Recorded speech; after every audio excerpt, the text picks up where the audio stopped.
தேமுதிகவுடைய தொண்டர்களும் மரியாதைக்குரிய பிரேமலதா அவர்களும் சுதீஷ் அவர்களும் நன்றி மறக்க மாட்டார்கள் என்று தமிழ்நாட்டு மக்கள் எதிர்பார்த்து காத்து கொண்டிருக்கிறார்கள். பழ நழுவை வேறெங்கே விழுந்தது பழம் மட்டுமல்ல, அண்ணன் விஜயகாந்த் கூட. அதுக்கு பிறகு அவரால் எழுந்திருக்கவே முடியல அரசியல் களத்தில். நிச்சயமாக அதெல்லாம் கூட இருந்து பார்த்தவங்க திரு பிரேமலதா அவர்கள் நல்ல முடிவெடுப்பார். இந்தியாவுடைய தலைமை ஒன்றிய அமைச்சர் பேசுகிறார், ஊழலை ஒழிப்போம். யாரா பக்கத்தில் உட்காந்துட்டு பார்த்தா இந்தூர் மருத்துவக் கல்லூரியில் சிபிஐ வழக்கு பதிவு செய்யப்பட்டிருக்கிற அன்புமணி பக்கத்தில் உட்காந்துருக்காரு. இப்போ யாரா இந்த பக்கம் பார்த்தா வேலுமணி பக்கத்தில் உட்காந்துருக்காரு. ஒரு தொடப்பத்தை 650 ரூபாய்க்கு வாங்கினவர். ஐவேஸ் கேஸ் 5000 கோடி ரூபாய்க்கு என்னை விசாரிக்க கூடாதுன்னு சுப்ரீம் கோர்ட்ல போய் ஸ்டே வாங்கின எடப்பாடி பழனிசாமி உட்காந்துருக்காரு. நல்லா பாருங்களேன், தேர்தலையே நிக்கா ஜி.கே. வாசன், தேர்தலே பார்க்காத ஜான் பாண்டியன், இருக்கிறோமனே தெரியாத பாரிவேந்தர், மக்கள் ஏற்றுக்காத அன்புமணி, இவங்கெல்லாம் கூட்டணி தலைவருங்களா? இவங்கெல்லாம் சொன்னா அவங்க டிரைவர் ஓட்டு போடணும். முதல்ல தத்துவ ரீதியான சண்டை. இந்த சண்டையில முத்துவேல் கருணாநிதியை வீழ்த்த முடியல, மோடியும் அமித்ஷாவில் வீழ்த்த முடியல. கூடுகிற துண்டு துக்குறான் தான் சேர்த்துக்கிறாங்க. உண்மை இதுதான் சந்தர்ப்பாத கூட்டணி, சுயநலமான கூட்டணி. 420 துரோகி ஒன்னா உட்காந்துனுக்கிறாங்க. பெத்த அப்பனை தள்ளி விட்டவங்க கூட உட்காந்துனுக்கிறாரு. இப்போது புதிய அறிமுகம் ஆச்சி ஹோட்டல் சாம்பார் 50 கிராம் ரூபாய் 20 மட்டுமே. உலக தமிழர்களுக்கு வணக்கம். இது கிங் டிவி. இன்றைய நிகழ்வில் நம்மோடு திராவிட முன்னேற்ற கழகத்திலிருந்து திரு சைதை சாதிக் அவர்கள் இணைகிறார்கள். வணக்கம் சார். வணக்கம். என்டிஏ கூட்டணி மறுபுறம் உருவாகி இருக்கு. இதுல குறிப்பா தேமுதிக இன்னிய வரை எந்த பக்கம் போறதுக்கான வாய்ப்பு இருக்கு அப்படின்றத பேசுகிற பொழுது திருமதி பிரேமலதா அவர்கள் பயன்படுத்திய ஒரு வார்த்தை ஒன்று இருக்கு. சீட்டுகளை, தொகுதிகளை கேட்டு பெறுவது எங்களுடைய உரிமை, கொடுப்பது உங்களுடைய கடமை. அதோடு முடிச்சுட்டா நமக்கு சிக்கல் இல்லை. அடுத்த வரையும் சொல்றாங்க, திமுகவும் அதிமுகவும் முதலமைச்சர் ஆவதற்கு நாங்க ஏன் உழைக்கணுமா அப்படின்னு. சரி, என்ன சார் நடந்திருக்கு? என்ன ஏன் காயப்படுத்திட்டாங்களா?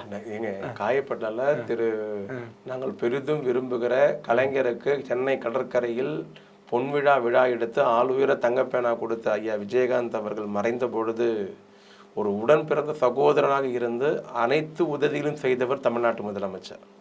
அந்த கோயம்பேடுல இருந்து இடம் பத்தாதுன்னு தீவிடத்தில் கொண்டு வந்து தீவுத்திடலை தந்து அங்கே பாதுகாப்பு ஏற்பாடு கொடுத்து எல்லா அடிப்படை வசதியும் செய்து கொடுத்து அங்கிருந்து வழிநெடுக்க காவல்துறை பாதுகாப்பு. அதுக்கு இதை விட அந்த மண்டபத்துக்குள்ளே தான் அவரை புதைக்க வேண்டும் என்ற பொழுது சிறப்பு சட்டத்தை அனுமதி கொடுத்ததும் தமிழ்நாட்டு முதலமைச்சர் தான். ஆக தேமுதிகவுடைய தொண்டர்களும் மரியாதைக்குரிய பிரேமலதா அவர்களும் சுதீஷ் அவர்களும் நன்றி மறக்க மாட்டார்கள் என்று தமிழ்நாட்டு மக்கள் எதிர்பார்த்து காத்து கொண்டிருக்கிறார்கள். இல்லை, விஜய பிரபாகரனை எடுத்து அடிக்கிறாரு. கடமை கொடுங்கன்றாங்க. கேட்குறோம், எங்கள் உரிமை, கொடுப்பது உங்கள் கடமை அப்படின்றாங்க. அவருடைய அரசியல் ஸ்டைல் அப்படி இருக்கு. போக போக பக்குவம் அடைஞ்சிருவாரு. அந்த ஒரு கட்டுப்பாட்டுக்குள்ள கொண்டு வர முடியும்னு நினைக்கிறீங்களா? தேமுதிக வாய்ப்பு இருக்கு. ஏன்னா 2016 திரு கலைஞர் அவர்கள் பழம் நழுவி பால்ல விடும் அப்படின்னு சொன்னாங்க. அதுக்கப்புறம் என்ன நடந்தது நம்ம பார்த்தோம் இல்லையா? அந்த அதே அன்னைக்கு விஜயகாந்த் சாரை தப்பா வழி நடத்தினாங்க. மக்கள் நல கூட்டணி உருவாக்க சொல்றீங்க. தப்பா வழி நடத்தினாங்க, தப்பா ஆசை காமிச்சாங்க. ஒரு மிகப்பெரிய இடத்துக்கு வர வேண்டியவர் நழுவிட்டாரு. பழம் மட்டும் நழுவுல, பழம் நழுவி பால் விழும் கலைஞர் சொன்னார். சரி, பழ நழுவை வேறெங்கே விழுந்தது பழம் மட்டுமல்ல, அண்ணன் விஜயகாந்த் கூட. அதுக்கு பிறகு அவரால் எழுந்திருக்கவே முடியல அரசியல் களத்தில். நிச்சயமாக அதெல்லாம் கூட இருந்து பார்த்தவங்க திரு பிரேமலதா அவர்கள் நல்ல முடிவெடுப்பார். தேமுதிகவுக்கு உயிர் ஊட்டுவார் என்ற நம்பிக்கை தமிழ்நாட்டு மக்கள் பார்த்து கொண்டிருக்கிறார்கள். ஒரு பொருந்தா கூட்டணி, என்டிஏ கூட்டணின்ற விமர்சனம்லாம் வச்சுட்டு இருக்காங்க சார். டிடிவி அவர்களும் எடப்பாடி அவர்களும் இணைவது என்பது சாத்தியம் இல்லை. தூக்கு கயிறெல்லாம் திருப்பி ஞாபகப்படுத்திட்டே இருக்காங்க அப்படின்றாங்க. திமுக கூட்டணி ஒரு பொருந்தா கூட்டணி அப்படின்னு சொல்றாங்களே சார், எப்படி சார்? அதாவது இது இப்போ சேர்ந்த கூட்டணி. இது இவர் சீட்டிங் 420ன்னாரு, அவரை துரோகின்னாரு. இப்போ சீட்டிங்கும் 420 ஒன்னா உட்காந்துக்கிட்டு எங்களை பார்த்து திட்டுறாங்க. அதையும் கைத்தடி ரசிக்கிறாங்களே. அதை விட பெரிய சீட்டிங்காக இதில் உட்காந்துருந்தாங்க, என்ன பண்ண முடியும்? சீட்டிங் 420 துரோகி. இந்தியாவுடைய தலைமை ஒன்றிய அமைச்சர் பேசுகிறார், ஊழலை ஒழிப்போம். யாரா பக்கத்தில் உட்காந்துட்டு பார்த்தா இந்தூர் மருத்துவக் கல்லூரியில் சிபிஐ வழக்கு பதிவு செய்யப்பட்டிருக்கிற அன்புமணி பக்கத்தில் உட்காந்துருக்காரு. ஊழலை ஒழிப்போம். யாரா இந்த பக்கம் பார்த்தா வேலுமணி பக்கத்தில் உட்காந்துருக்காரு. ஒரு தொடப்பத்தை 650 ரூபாய்க்கு வாங்கினவர். ஊழலை ஒழிப்போம். யாரா பார்த்தா ஐவேஸ் கேஸ் 5000 கோடி ரூபாய்க்கு என்னை விசாரிக்க கூடாதுன்னு சுப்ரீம் கோர்ட்ல போய் ஸ்டே வாங்கின எடப்பாடி பழனிசாமி உட்காந்துருக்கிறாரு. ஊழலை ஒழிப்போம். திரும்பி பார்த்தா குட்கா கேஸ்ல விஜயபாஸ்கர் உட்காந்துருக்கிறாரு. ஊழலை ஒழிப்போம். ஊழல் ஒழிப்பு யாரானா 4 கோடி நயனா நாகேந்திரன் உட்காந்துனுங்கிறாரு. குடும்ப அரசியல், வாரிசு அரசியல் யாரான்னு பார்த்தா பியூஷ் கோயல் உட்காந்துறாரு. அவங்க அம்மா, அவங்க அப்பா, அவங்க பையன் மொத்தம் கட்சியில இருக்கு. ஊழலை வாரிசு அரசியல் இருப்போம். பாஜக தேசிய செயலாளர் புதுசா வந்துகிற தலைவர் நிபின், அவர் யாரு? 45 வயசில் இந்தியாவுடைய தேசிய தலைவராக ஒரு இளைஞர் அப்படின்ற இல்லையா? அவர் கிளை செயலாளரா, நகர தலைவரா, மாவட்ட தலைவரா, மாநில தலைவரா? அவங்க அப்பா சின்கா பிரசாந்த் முன்னணி தலைவர் பாஜக, அவருடைய பையன். ஆனா என்ன பேசுறாங்க? வாரிசு அரசியல் ஒழிப்போம். நயனா நாகேந்திரன் பையன் இளைஞரணி செயலாளர் பிஜேபியில. வாரிசு அரசியல் ஒழிப்பு. அன்புமணி, ராஜன் செல்லப்பா கொடுமை கேளுங்க. ராமதாஸ் பையன் அன்புமணி மேலையில கிடையாது. வாரிசு அரசியல் ஒழிப்போம். மூப்பனார் பையன் ஜி கே வாசன் மேலையில கிடையாது. வாரிசு அரசியல் ஒழிப்போம். பாரிவேந்தர் உள்ளே விடலையா, அவங்க பையன் ரவி கீழ் நின்னாங்களாம். வாரிசு அரசியல் ஒழிப்போம். என்னையா அது கொடுமையா இருக்கு. எல்லாமே ஃபேக்கு. ஊழல் ஒழிப்போம் ஃபேக்கு, வாரிசு அரசியல் ஃபேக்கு. இது உண்மையான கூட்டணி எப்படி உண்மையா? இதுதான் சந்தர்ப்பாத கூட்டணி, சுயநலமான கூட்டணி. 420 துரோகி ஒன்னா உட்காந்துனுக்குறாங்க. பெத்த அப்பனை தள்ளி விட்டவங்க கூட உட்காந்துனுக்கிறாரு. சாவர வரைக்கும் பாஜக கை கோர்க்க மாட்டேன்னு சொன்ன வாசம் பையன் கூட உட்காந்துனுக்கிறான் பாஜகவோட. அப்ப இது கூட்டணிக்கு பேர் என்ன? நல்லா பாருங்களேன். தேர்தலையே நிக்கா ஜி கே வாசன், தேர்தலே பார்க்காத ஜான் பாண்டியன்,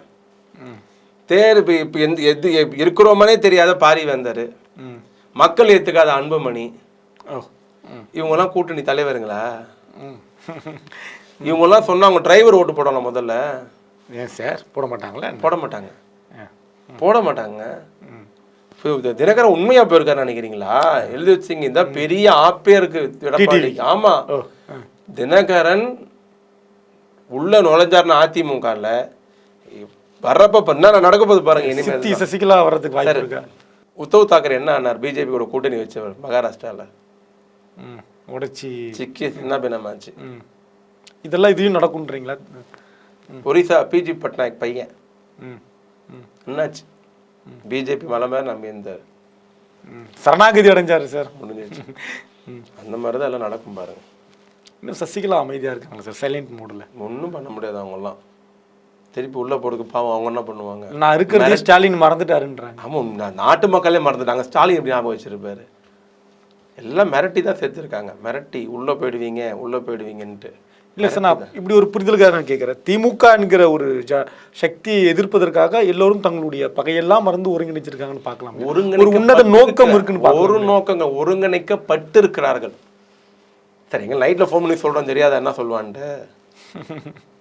அந்த மேடையில் உட்காந்து நைட்டு எவ்வளோ பேர் பேசியிருப்பாங்க, என்ன நடந்தது, எப்படிலாம் மிரட்டப்பட்டார்கள்ன்ட்டு.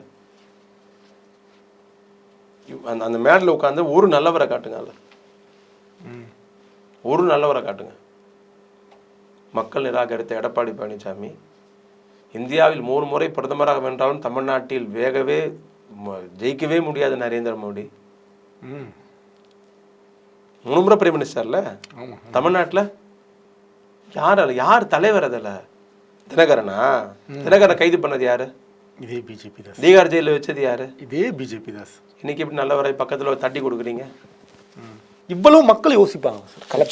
பக்கத்துல உட்காந்து வெக்கமெல்லாம் சிரிச்சிட்டு இருக்காரு அன்புமணி. அவர் மேல எஃப்ஐஆர் போட்டது யாரு? பக்கத்துல வந்து நரேந்திர மோடி தான்.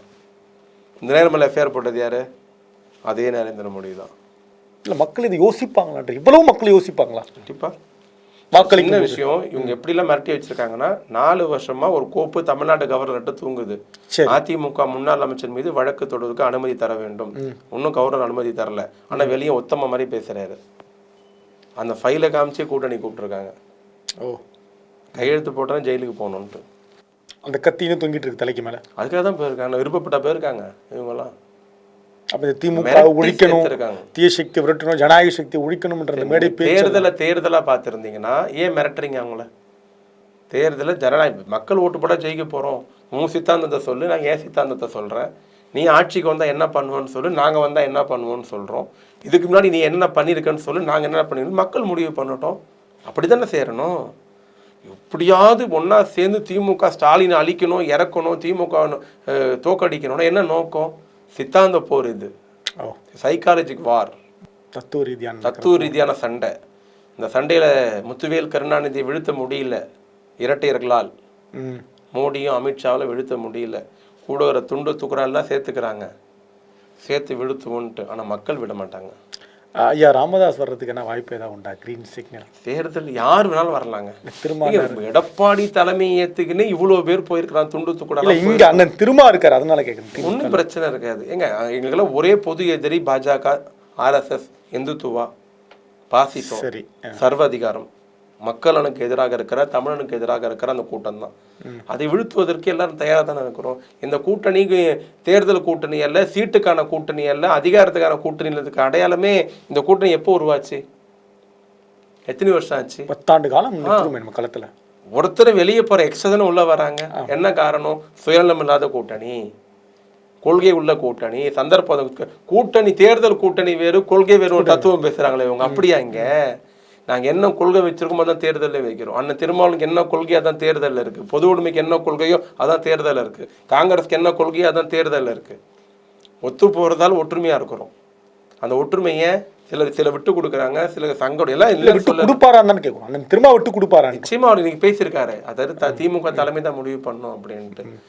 அவருக்கு எல்லாரை விட ஜனநாயகத்தின் மீது அதிக நம்பிக்கை கொண்டவர் அண்ணன் திருமாவளவன் அவர்கள். குறிப்பாக மதவாதம் தமிழ்நாட்டில் கால் ஊன்றக்கூடாது என்பதில் 100க்கு 100 தெளிவாக இருப்பவர்கள். ஆர்எஸ்எஸ் எந்த வலை விரித்தாலும் அந்த வலையை கீறி கொண்டு வெளியே வரக்கூடிய கோடாளியாக அண்ணன் திருமாவளவன் இருக்கிறார். நிச்சயமா நல்லது நடக்கும்.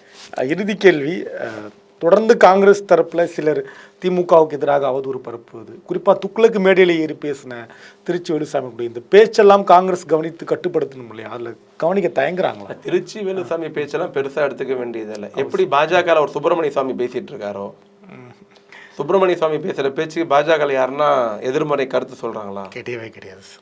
அந்த மாதிரி தான் திருச்சி வேலுசாமி பேச்சுக்கும் காங்கிரஸில் யாரும் மதிக்கிறது இல்லை. அந்த கட்சியே மதிக்காத ஒரு ஆள் நம்ம ஏன் மதித்து பதில் சொல்லணும்? நிறைய பார்வையாளர்களை கலந்துருது அவருடைய பேச்செல்லாம், அவ்வளோ பேர் கவனிக்கிறாங்க. அகேன்ஸ்ட் இருக்காங்கல்ல, அகேன்ஸ்ட் மனநிலை அவங்க ரசிப்பாங்க. திருச்சி வேலுசாமி அவரை பற்றி விமர்சனம் பேசி அவர் ஒரு அடையாளப்படுத்த விரும்பலை. சுப்பிரமணிய சாமி பாஜக கண்டுக்கிறது இல்லை, வேலுசாமியை காங்கிரஸ் கண்டுக்கிறது இல்லை. அப்போ நம்மையே இவங்களை கண்டுக்கணும். தொடர்ந்து பேசலாம். ரொம்ப நன்றி, மகிழ்ச்சி. இப்போது புதிய அறிமுகம் ஆச்சி ஹோட்டல் சாம்பார் 50 கிராம் ரூபாய் 20 மட்டுமே.